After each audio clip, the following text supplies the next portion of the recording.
Rashida Strober is the sole originator of the social media colorism and darkism platform and movement. People all over the world, including YouTube and other social media platforms, have either imitated, copied, or plagiarized Rashida Strober's original work. But Rashida Strober remains the originator of the first social media movement in history to be an activist against colorism and darkism. All others have been inspired to speak as a result of Rashida Strober's original dark-skinned activist work started in 1998.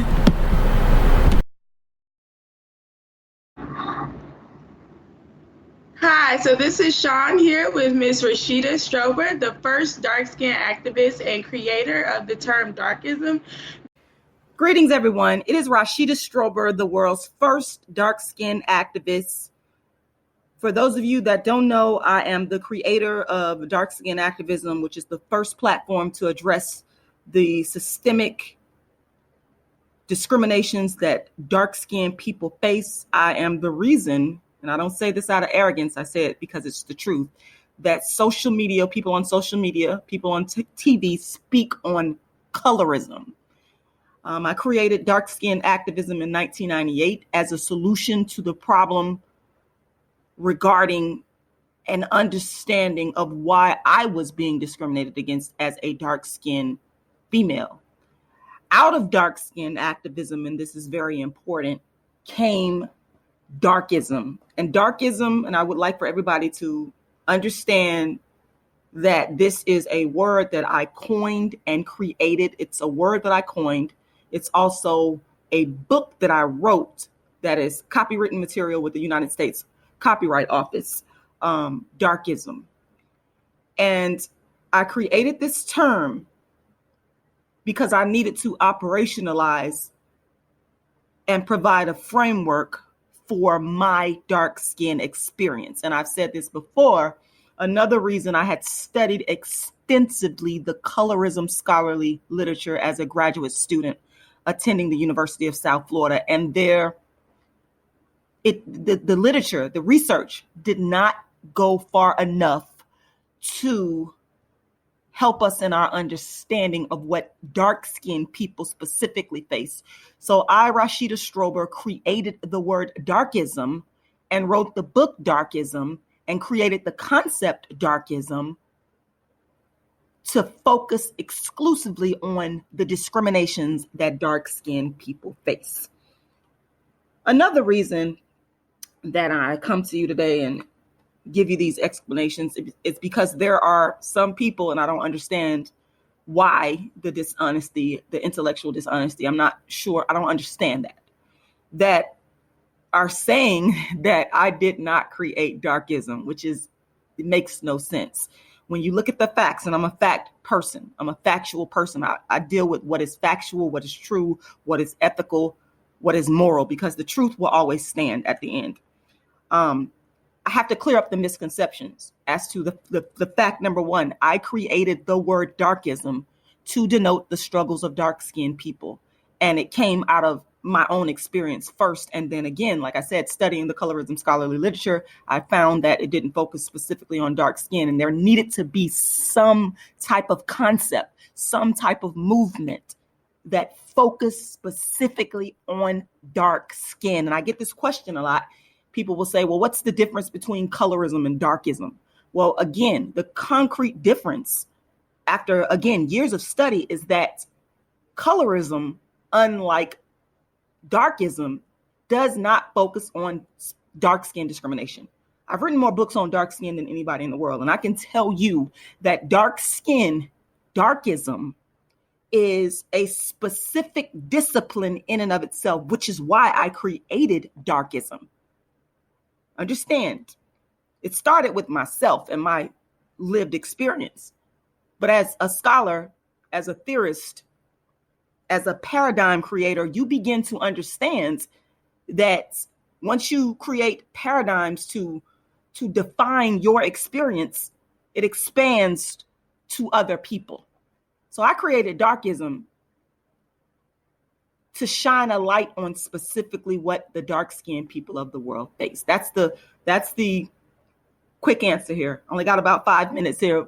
Anyway, you can get the book Darkism. You can go to my website, darkskinactivist.com. You can email me for interviews at darkskinisbeautifulcampaign@gmail.com. I've got $1 million campaign going. I'm asking people to donate to the campaign. All the information is below. You can go to my PayPal and purchase my books, $40 each. You can go to my GoFundMe and make a donation.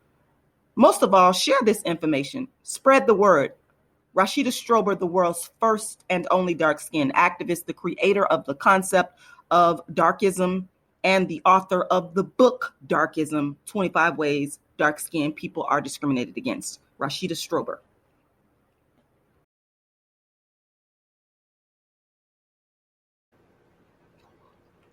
The fact is that anybody that talks about dark skin in any capacity on YouTube is copying and plagiarizing the work of Rashida Strober, the world's first and only dark-skinned activist, because none of these people were talking about dark skin until I brought it to social media.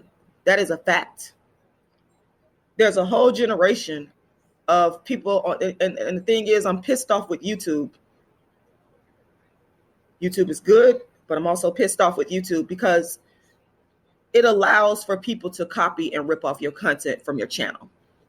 And I'm ethical. I don't pay for views. I don't do any of that. I sit back and I see some of these people with hundreds of thousands of views, and I know that they're either paying for views. Something's, you know what I'm saying, it's not right. And so while YouTube is a great thing, YouTube also has something to do with this as well. Because before people started plagiarizing my work, I was getting literally thousands of views. And I can say that YouTube was promoting me. But what I did back in 2017, when I found out that I was being constantly plagiarized and copied with every single thing I talked about regarding dark skin, that actually comes from my books, which is my intellectual property, which is another basis for why it's plagiarism. But I took down my videos off of YouTube, and YouTube stopped promoting and pushing my channel. The growth stopped. And I directly blame these plagiarizers for that. It's their fault. There's some blame on their end, because if I was not being copied and plagiarized, then guess what? There was no reason for me to take down my work. But the good and bad side of YouTube is YouTube has created a situation where people can come on and put out their original ideas, get it out to the world. Whereas before YouTube and social media in general, it was hard, but people do nothing but rip you off. There was nobody, and I want people to do their research on this. And that's why I'm writing the book, because of Black folks on YouTube ripping me off so bad. If you go back to, for example, let's look at prior to 2014. If someone is really doing their research, you can see that there was no videos on YouTube or channels about darkism, dark skin discrimination, colorism. There was none. Rashida Strober, no matter what y'all want to say, I know what the truth is, and God know what the truth is. I created that. I created the entire dialogue. I created the entire reason for people to gather up the courage, get on camera, and talk about dark skin. You didn't see it before Rashida Strober. Look at the date stamps of these people's channels. Somebody just now talking about colorism or dark skin in 2019. You want to sit there and tell me that these people have not been directly or indirectly influenced by my hard original work? This is original.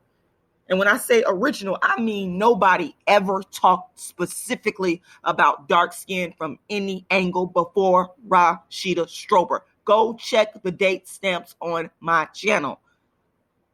And it's going to beat anybody's date that's talking about dark skin. And that lets me know that there is a direct link, a direct correlation with these people just now in 2014. And I'm saying it's wrong the way that Black people on YouTube have ripped off and stolen my work. And people come to my channel who have not done any fact checking. And they attack me for me speaking the truth. Just like people attack me. The irony is people attack me for talking about dark skin. Now they copy me by creating derivative channels based on my work, based on Rashida Strober, and acting like what you're doing is new. I want to let everybody know out there that's talking about dark skin or colorism, what you're doing is not new. It's not new. I created the entire lane. I am not impressed with none of these people. I don't respect none of these people. I know it's fake, it's inauthentic, it's not real. There's only one dark skin activist, the creator of the entire dark skin lane, Rashida. People love to judge me and say, who do you think you are? Do you think you own dark skin? You think you are the only one that has been through darkism?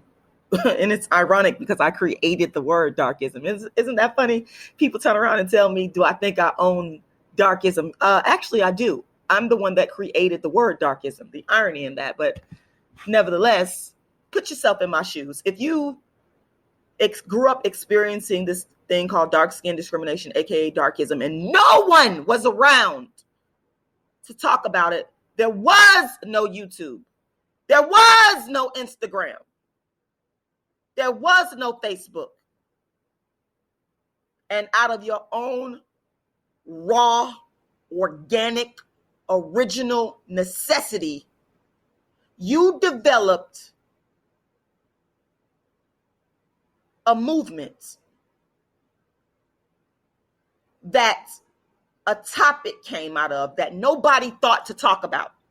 And you spent years working hard to get people to even pay attention to what you developed, something just absolutely new. Something that people took and threw under the bus or threw out the door that said, I don't want to hear about you being dark skinned. And then technology comes along and you add technology through YouTube, Facebook to your marketing. And then you bring it to these social media platforms and people say, you're stir crazy. You're batshit crazy. And then in the aftermath, you see people with big platforms who never gave a fuck about dark skin or colorism rip off and steal your original, because that shit is not original. They rip off and steal your original work. You would fucking despise these motherfuckers too. And you ask me why I'm not in solidarity? How could I be in solidarity with people that have done nothing but ripped off my dark skin work? I do own dark skin. I do own darkism. I do own the movement because I gave a fuck about it and created a lane when nobody else gave a fuck about it. These are facts. People don't like the truth, but I'm spitting nothing but the pure facts. Stop stealing from me, dark-skinned women. Stop stealing from me, dark-skinned men, light-skinned women, light-skinned men. That's all they've done. This is all that has happened because the question is, before YouTube, all these people that's making topics about dark skin, what the fuck were you doing, or what the fuck would you do if there was no YouTube? Would you be so passionate to talk about dark skin specifically if you didn't have YouTube? Hell no. I know the answer to that question. We all know the answer to that question. And I'm angry because I don't like people stealing and plagiarizing and copying my lane. Fuck no. You want me to sit up here and pretend? You're not going to get that from me because I ain't never pretend. This is how dark skin activism and the topic of dark skin and colorism came to the fore because Rashida Strober refused to pretend. I kept talking about it. And then people said I was crazy, but then they realized, damn, look at all the attention she's getting. But what they didn't understand, my shit is original. These people's shit is only for views. They are fake. Every last one, every last person on YouTube that is uttering a word about dark skin and colorism, you're fake. You're not real. You're doing it only for YouTube views. That's the only reason. If YouTube did not exist and you could not make money off of talking about dark skin that you ripped off from Rashida Strober, you would not be talking about it. That is a fact. That is a fact. Because where's the track record of it prior to YouTube? There is none. The only one it comes back to is Rashida Strober, the world's first and only dark-skinned activist, the creator and inventor of the entire dark-skin lane.